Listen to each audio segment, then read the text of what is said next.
हे viewers, कैसे आप सब। उम्मीद करता हूँ कि आप ठीक ठाक होंगे, खैर खैरियत से होंगे और अपने घरों में सर्दियों की सब्जियों को उगा रहे होंगे। आज की जो वीडियो है इसमें मैं आप लोग को कसूरी मेथी को उगाने के बारे में बताऊंगा। और व्यूअर्स, कसूरी मेथी जो है इसको जायके के तौर पे खानों में इस्तेमाल किया जाता है और इजी टू ग्रो है। बहुत ही थोड़ी मेहनत के साथ आप लोग इसको अपने घर में उगा सकते हैं। और इसकी अच्छी बात यह है कि एक दफ़ा जब आप लोग इसको अपने घर में उगाएंगे तो इसको एक दफ़ा जब आप लोग काट के इस्तेमाल करोगे तो ये बार बार दोबारा ग्रो करती रहेगी और इस तरीके से आप इसको एक ही जगह पे उगा के पूरे सीज़न के लिए इस्तेमाल कर सकते हैं।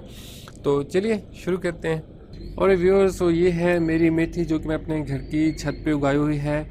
इसको ग्रो करने के लिए मैंने जो गमला यूज़ किया है तो इस तरीके से चौड़ा गमला मैंने एक यूज़ किया है। तो आप लोग भी कोशिश करें कि इसको अगर घर में उगाना चाहते हैं, ऐसा जो है वो एक अगर आपको गमला मिल जाए तो इसमें ये, क्योंकि जो मेथी होती है इसके हमें सिर्फ पत्ते ही चाहिए होते हैं। इसको जितना ज़्यादा चौड़ा ग्रो करेंगे, चौड़े गमले में, बेशक गहरा ना हो पड़ा, 3 से 4 इंच गहरा हो पड़ा तो इसके लिए काफ़ी होता है।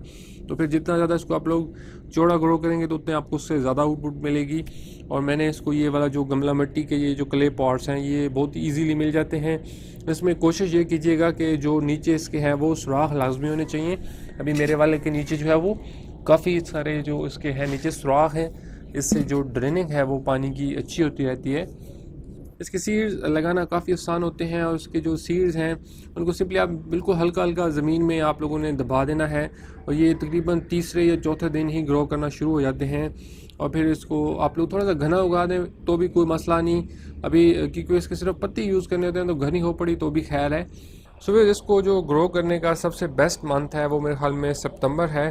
सितंबर के शुरू में आप लोग इसके सीड्स लगा दें गमलों में और इसको थोड़ा सा जो दोपहर की धूप होती है सितंबर में उससे थोड़ा सा आप लोग बचा के रखें। बाकी सुबह की और जो असर की धूप है वो उस पर पड़ती रहे तो कोई मसला नहीं। और फिर अक्टूबर में तो धूप वैसे भी इतनी सख्त नहीं रह जाती, तो उसके बाद आप इसको फुल जो है वो धूप में रख सकते हैं। अभी मेथी व्यूअर्स, क्योंकि सिर्फ इसकी ये पत्ती हैं तो इसको आप लोग जितना ज़्यादा देर धूप में रखोगे उतना ये तेज़ ग्रो करेंगे। और अगर ये छाँव में, हल्की छाँव में होगी तो फिर ये थोड़ा सा स्लो ग्रो करेगी। इसको वैसे इंडोर भी उगाया जा सकता है अगर बिल्कुल आप खिड़की के वगैरह के किसी चीज़ के सामने इसको रख दें, लेकिन उसकी फिर जो स्पीड होगी वो एज़ कम्पेयर टू जो बाहर अगर फुल सनलाइट में आप लोग रखेंगे उससे फिर काफ़ी कम होगी ग्रो करने की। और इसके लिए जो मैंने सॉइल यूज़ की है तो ये मैंने बिल्कुल सिंपल कम्बिनेशन बनाया है। इसमें एक हिस्सा मिट्टी है, एक हिस्सा कंपोस्ट है और एक हिस्सा इसमें मैंने रेत यानी सैंड मिक्स की है। तो इस कम्बिनेशन से फुल ये अच्छा ग्रो करती है। इसकी जो पानी की ड्रेनिंग है थोड़ी सी अच्छी चाहिए होती है, तो गमला कोशिश करें कि अच्छा यूज़ करें। और सैंड भी अगर आप मिक्स करेंगे अपने सोइंग मीडियम में तो होपफुली पानी की अच्छी ड्रेनिंग होती रहेगी। और फिर आप इसको पानी लगाते रहें, जैसे ये खुश्क होने लगे तो उसको दोबारा पानी दे दें, तो होपफुली आपकी ये फिर काफ़ी स्पीड के साथ ग्रो करती रहेगी। अभी इसको इस्तेमाल करने का तरीका बहुत ही सिंपल होता है।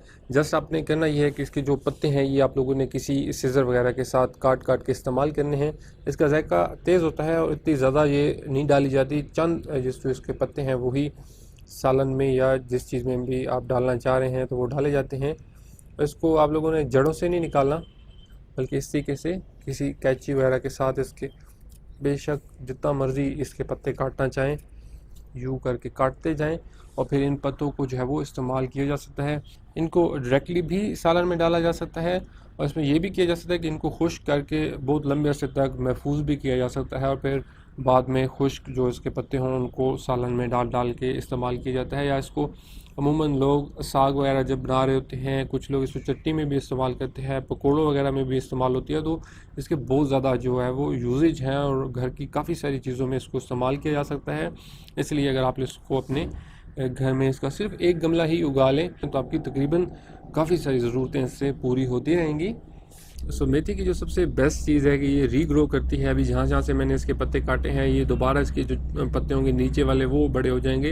इस तरीके से ये पूरा सीज़न ही रीग्रो करती रहेगी। और इवन कि ये दूसरी दफ़ा जब ग्रो करती है तो और ज़्यादा स्पीड से ग्रो करती है क्योंकि इसकी जो रूट्स हैं वो नीचे डेवलप हो चुकी होती हैं। इस तरीके से ये होपफुली काफ़ी अर्से तक मुझे इससे आउटपुट मिलती रहेगी।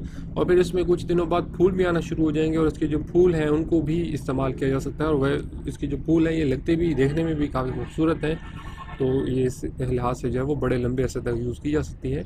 और व्यूअर्स, आई होप कि आप लोग को कसूरी मेथी को उगाने के बारे में कुछ इन्फॉर्मेशन मिली होगी।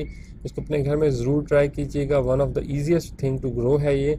अपना बहुत ख्याल रखिएगा। मेरे चैनल को व्यूअर्स ज़रूर सब्सक्राइब कीजिएगा ताकि मेरे जो आने वाली वीडियोज़ हैं उनकी अपडेट्स आप लोग को मिलती रहें। सो फिर अभी के लिए बाय बाय।